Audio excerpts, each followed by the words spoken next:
असद के एक खतरनाक सच से परवेज का हर झूठ बेनकाब हो जाएगा। क्या सहर वक्त पर कौसर की जान बचा पाएगी या फिर सब कुछ बहुत देर हो चुका होगा? कलर्स टीवी के पॉपुलर शो सहर होने को है में अब कहानी ऐसा इमोशनल और हाई वोल्टेज मोड लेने वाली है जिसे देखकर दर्शकों के होश उड़ जाएंगे। आने वाले एपिसोड्स में हर किरदार की जिंदगी पूरी तरह बदलने वाली है।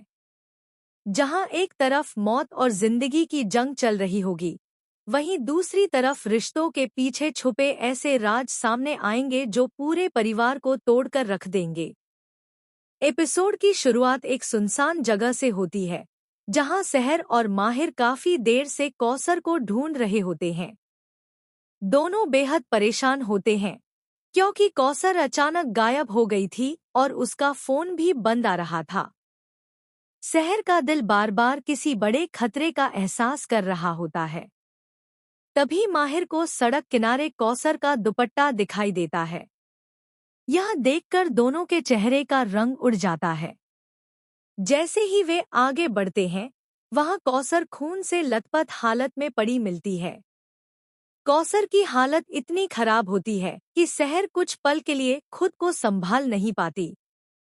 उसकी सांसें बहुत धीमी चल रही होती हैं और शरीर पर चोट के कई निशान होते हैं।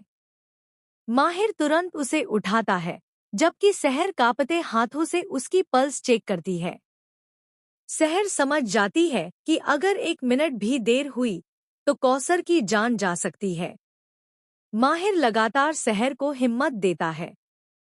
वह कहता है कि कौसर को कुछ नहीं होगा, लेकिन अंदर ही अंदर वह खुद टूट चुका होता है।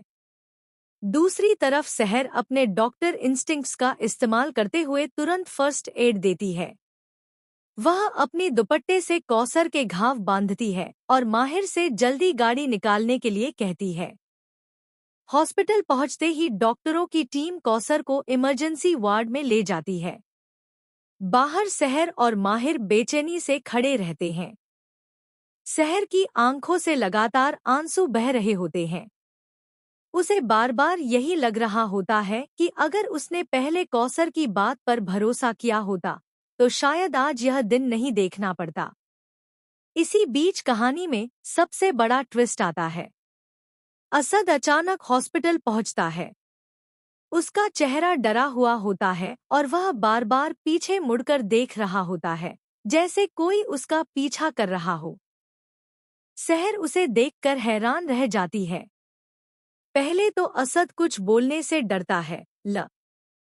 असद कांपती आवाज में बताता है कि उसने अपनी आंखों से देखा था कि परवेज ने कौसर के साथ क्या किया। यह सुनते ही सहर और माहिर के पैरों तले जमीन खिसक जाती है। असद बताता है कि परवेज काफी समय से कौसर को धमका रहा था क्योंकि कौसर उसके एक बड़े राज के बारे में जान चुकी थी। असल में परवेज सिर्फ एक झूठा और चालाक इंसान नहीं, बल्कि एक खतरनाक अपराधी भी निकलेगा। उसने अपने फायदे के लिए कई लोगों की जिंदगी बर्बाद की थी। कौसर को जैसे ही उसके गैरकानूनी कामों के सबूत मिले, परवेज डर गया। उसे लगा कि अगर कौसर ने सच सबके सामने ला दिया तो उसकी पूरी दुनिया खत्म हो जाएगी। असद बताता है कि उस रात परवेज ने कौसर को एक सुनसान गोदाम में बुलाया था। वहां दोनों के बीच काफी बहस हुई। कौसर ने साफ कह दिया था कि वह अब और चुप नहीं रहेगी। बस यही बात सुनकर परवेज का गुस्सा बेकाबू हो गया। उसने कौसर को धक्का दिया, जिससे उसका सिर दीवार से टकरा गया। इसके बाद भी परवेज नहीं रुका और उसने कौसर को वहीं मरने के लिए छोड़ दिया। यह सब सुनते ही माहिर का गुस्सा 7वें आसमान पर पहुंच जाता है। उसकी आंखों में सिर्फ नफरत दिखाई दे रही होती है। वह तुरंत परवेज को ढूंढने निकल पड़ता है। सहर उसे रोकने की कोशिश करती है, लेकिन माहिर इस बार किसी की सुनने के मूड में नहीं होता। दूसरी तरफ परवेज को भी अंदाजा हो जाता है कि अब उसका सच ज्यादा देर तक छुप नहीं पाएगा। वह शहर छोड़कर भागने की तैयारी करने लगता है। लेकिन कहानी यहाँ और भी ज्यादा खतरनाक मोड़ लेती है। परवेज अपनी मां नाजिमा को भी झूठ बोलकर अपने पक्ष में करने की कोशिश करता है। वह कहता है कि असद और माहिर मिलकर उसे फंसा रहे हैं। नाजिमा पहले तो अपने बेटे पर भरोसा कर लेती है, लेकिन तभी उसे परवेज के कमरे से कुछ ऐसे डॉक्यूमेंट्स मिलते हैं जिन्हें देखकर उसके होश उड़ जाते हैं। उन्हीं कागजों में एक पुरानी तस्वीर भी होती है जिसमें परवेज किसी अंडरवर्ल्ड गैंग के साथ दिखाई देता है। नाजिमा को समझ आ जाता है कि उसका बेटा हमेशा से गलत रास्ते पर था। वह बुरी तरह टूट जाती है। इधर हॉस्पिटल में डॉक्टर सहर को बताते हैं कि कौसर की हालत अभी भी नाजुक है। उसके दिमाग पर गहरी चोट आई है और अगले 24 घंटे बहुत महत्वपूर्ण हैं। यह सुनकर सहर खुद को संभाल नहीं पाती। वह भगवान के सामने हाथ जोड़कर सिर्फ एक दुआ मांगती है कि कौसर का। रात के समय हॉस्पिटल की बिजली अचानक चली जाती है। पूरे हॉस्पिटल में अफरातफरी मच जाती है। उसी अंधेरे का फायदा उठाकर कोई शख्स कौसर के कमरे में घुसने की कोशिश करता है। सहर को कुछ शक होता है और वह तुरंत वहां पहुंचती है। जैसे ही वह कमरे का दरवाजा खोलती है, सामने का नजारा देखकर दंग रह जाती है। वह शख्स कोई और नहीं बल्कि परवेज होता है। परवेज कौसर की लाइफ सपोर्ट मशीन बंद करने की कोशिश कर रहा होता है ताकि सच हमेशा के लिए दफन हो जाए। सहर उसे रोकने की कोशिश करती है और दोनों के बीच जोरदार बहस होती है। परवेज पहली बार खुलकर अपना असली चेहरा दिखाता है। वह सहर से कहता है कि इस दुनिया में सिर्फ ताकत और पैसा मायने रखते हैं, रिश्ते नहीं। इतने में माहिर भी वहां पहुंच जाता है।